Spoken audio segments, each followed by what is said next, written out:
So earlier today, I got the chance to experience the life of a con man in preparation for the premiere of Amazon Prime's new original series, Sneaky Pete. Now I have the opportunity to sit down with my teacher, reformed con artist and mentalist, Matt the Knife, to learn more about the world of cons. So I just spent the day being a con artist. Yeah. That was a little scary. Yeah, that's great though. That's what makes it fun. Did it feel powerful for you? I did.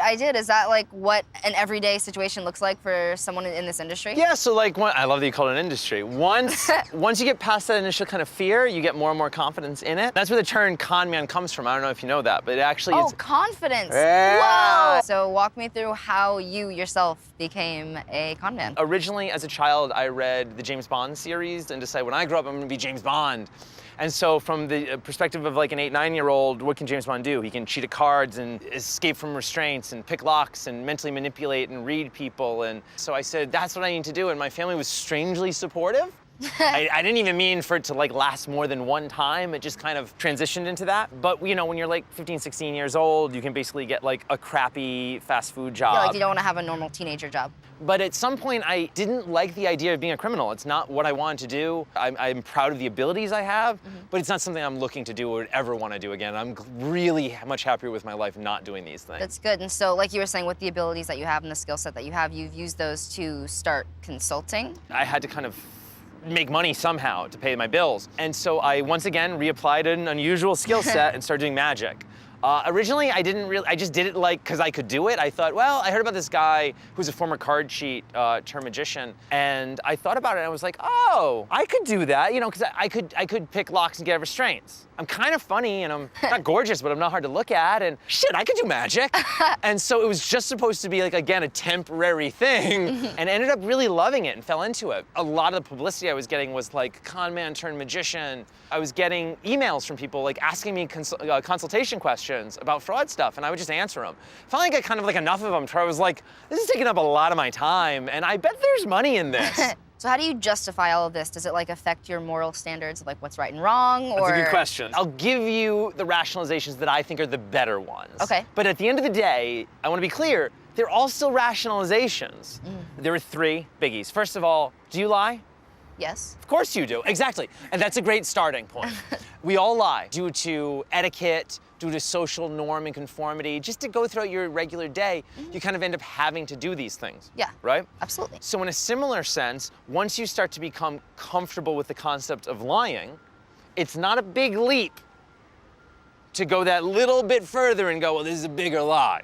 Second and third, and these are the biggies, cons are based around your own desire for quick money, believing against what is real. The third and final, and this is my favorite, so if you start off in the morning and you do something stupid,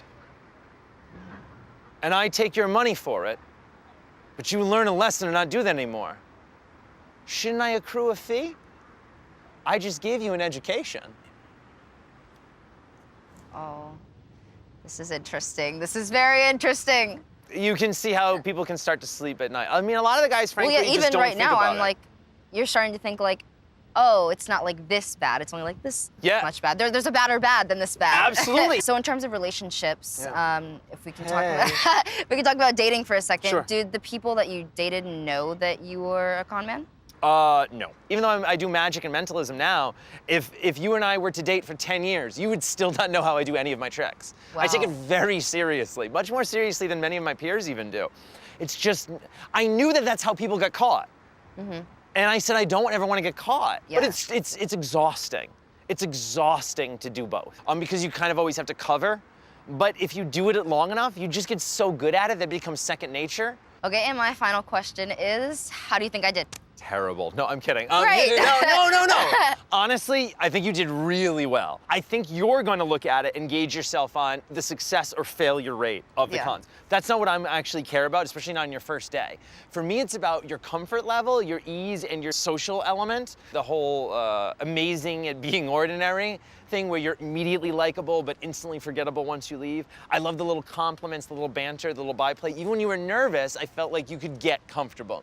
And I actually, genuinely, I think that if we can just work on your moral center a little bit, which is a little too reasonable right now, I think that you could absolutely learn to do more of these things if you wanted Wow, that's a little frightening, but... to. Yeah, I know. What does that say about you as a person, huh? I don't know. Right? Well, thank you so much for spending the pleasure. day teaching me how to be a con man. You're welcome. Teaching You me did to be a great. grifter. Awesome. I respect it.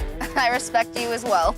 If you missed it, make sure to check out the first part of the series where I learned how to be a con artist. I rocked it, by the way. And make sure to catch Sneaky Pete, the story of a con man on the run from a vicious gangster who takes cover from his past by assuming the identity of his prison cellmate, the ultimate con.